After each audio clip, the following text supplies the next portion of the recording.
नमस्कार योगी, मेरा नाम सोनाली है। मेरे YouTube चैनल में आप सभी का बेहद स्वागत है। आज हम भस्त्रिका प्राणायाम के बारे में बात करेंगे। भस्त्रिका प्राणायाम यूं तो संस्कृत का एक शब्द है जिसका हिंदी में अर्थ धौंकनी होता है और अंग्रेजी में इसको बिलोज ब्रेथ भी कहते हैं। अन्य सभी प्राणायामों के भांति भस्त्रिका प्राणायाम के भी कम से कम 100 गुण हैं अपने आप में। यह करने में बेहद आसान किंतु बेहद लाभकारी होता है। इस वीडियो के माध्यम से मैं आपको इसको करने की सही विधि, सही समय, इसके लाभ और सावधानियों के बारे में अवगत कराऊंगी। तो बने रहिए मेरे साथ इस वीडियो के अंत तक। भस्त्रिका प्राणायाम को करने का सबसे उचित समय है प्रातःकालीन। शौच क्रिया के बाद आप इसका अभ्यास कर सकते हैं। आपका पेट खाली होना चाहिए, अन्यथा आप चाहें तो इसको शाम को भोजन से पूर्व भी कर सकते हैं। इसमें आपका पेट खाली होना अति आवश्यक है। यदि आपके पेट में भोजन होगा तो आपको इस प्राणायाम के लाभ तो छोड़ दीजिए, इससे आपको हानि हो सकती है। दूसरी सबसे ज़रूरी बात, जिन लोगों को हर्निया की शिकायत है, जिनको मिर्गी यानी कि एपिलेप्सी के दौरे आते हैं, वह इसे ना करें। जिन लोगों को हृदय संबंधी कोई बीमारी है वह इसका अभ्यास ना करें, अन्यथा किसी योग चिकित्सक की परामर्श में ही इसका अभ्यास करें। हम बात करेंगे भस्त्रिका प्राणायाम को करने की विधि के बारे में। आप चाहें तो जमीन पर मेरी तरह अपना आसन लगा के बैठ सकते हैं। जो लोग जमीन पे बैठने में असमर्थ हैं वह पलंग पर भी बैठकर इसका अभ्यास कर सकते हैं, बशर्ते आपकी कमर, गर्दन और ठुड्डी सीधी होनी चाहिए। आप अपने शरीर को इस प्रकार से झुका के नहीं रखेंगे, आपको तन के बैठना है। आपकी जो कमर है, मेरुदंड है, वह सीधी होनी चाहिए। जब हम श्वास को अंदर और बाहर करते हैं तो सामान्य से थोड़ा सा ज्यादा तीव्र गति होगी, यानी कि इनहेलेशन और एक्सहेलेशन फोर्स के साथ होगा। इसके विपरीत कपालभाति में इनहेलेशन यानी कि श्वास को अंदर तो आप सामान्य गति से भरते हैं, किंतु जो आपका एक्सहेलेशन है वह फोर्सफुल होता है।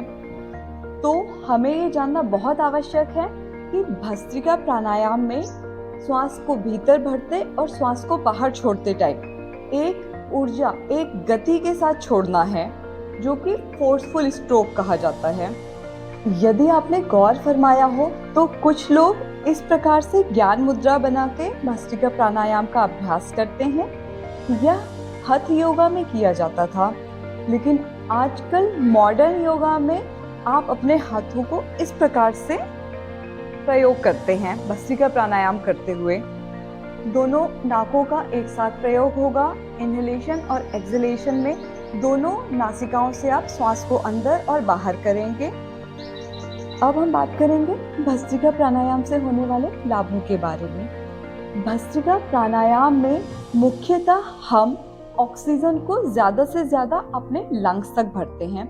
हमारे जो लंग्स की सतह है वह अधिकतम हो जाती है, जिससे कि हमारे जो रक्त में, हमारे ब्लड के अंदर ऑक्सीजन ज़्यादा से ज़्यादा मात्रा में आती है। जाहिर सी बात है, जब हमारे शरीर में ऑक्सीजन ज़्यादा आएगी तो हमारे शरीर से टॉक्सिन निकलेंगे, ब्लड सर्कुलेशन ज़्यादा बेहतर होगा और इसके चलते हमारी इम्यूनिटी अच्छी हो जाएगी। आपका मेटाबॉलिज्म लेवल वह भी बढ़ेगा। भस्त्रिका प्राणायाम आपके लंग्स के स्वास्थ्य के लिए बहुत ज़्यादा कारगर सिद्ध होता है। इसके चलते आपके गले से संबंधित जितनी भी बीमारियां हैं वह दूर हो जाएंगी। ब्रोंकाइटिस, अस्थमा, साइनस इत्यादि में भी यह आपके लिए बेहद लाभकारी है और यह करने में बेहद ही सरल है। भस्त्रिका प्राणायाम हमारे शरीर में उत्पन्न होने वाले त्रिदोष यानी कि 3 दोष, वात, पित्त और कफ को भी नियंत्रित करता है। इसके साथ ही यह उन लोगों के लिए बेहद लाभकारी है जिन्हें रात में सोने में तकलीफ होती है, यानी कि जो लोग इंसोम्निया से ग्रसित हैं, यह वरदान है उनके लिए भी। तो आइए इसका अभ्यास प्रारंभ करते हैं। मेरी तरह सुखासन में बैठ जाइए। भस्त्रिका प्राणायाम, जैसा कि मैंने आपको बताया, ज्ञान मुद्रा यानी कि इस प्रकार से भी आप कर सकते हैं। अन्यथा मेरी तरह आप मुट्ठियों को अपने बगल में इस प्रकार से बंद कर लीजिए। मुट्ठियां बहुत ज्यादा टाइट बंद नहीं होंगी और आपके शरीर के जस्ट बगल में रहेंगी। ना बहुत पीछे करना है और ना ही बहुत आगे लेके आना है। मुट्ठियां जब ऊपर की ओर जाएंगी, जब हम श्वास को भीतर भरेंगे तो आपका हाथ यूं ऊपर जाएगा और मुट्ठी खुल जाएगी।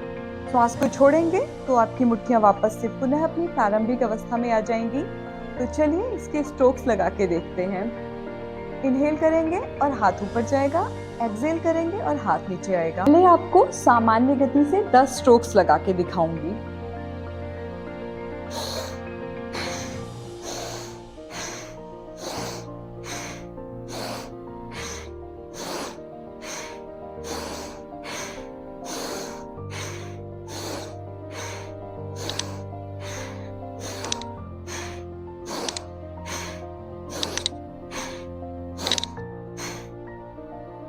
ये थे सामान्य गति के 10 स्ट्रोक्स। अब हमें धीरे धीरे अपने स्ट्रोक्स की गति को बढ़ा लेना है। जिन लोगों को भस्त्रिका प्राणायाम करते हुए असहज महसूस होगा, वह इसको वहीं पे रोक सकते हैं और अपने स्ट्रोक्स की गति को धीमा कर सकते हैं। तो चलिए एक बार मध्यम गति से इसका अभ्यास करके देखते हैं। स्थिति में आइए।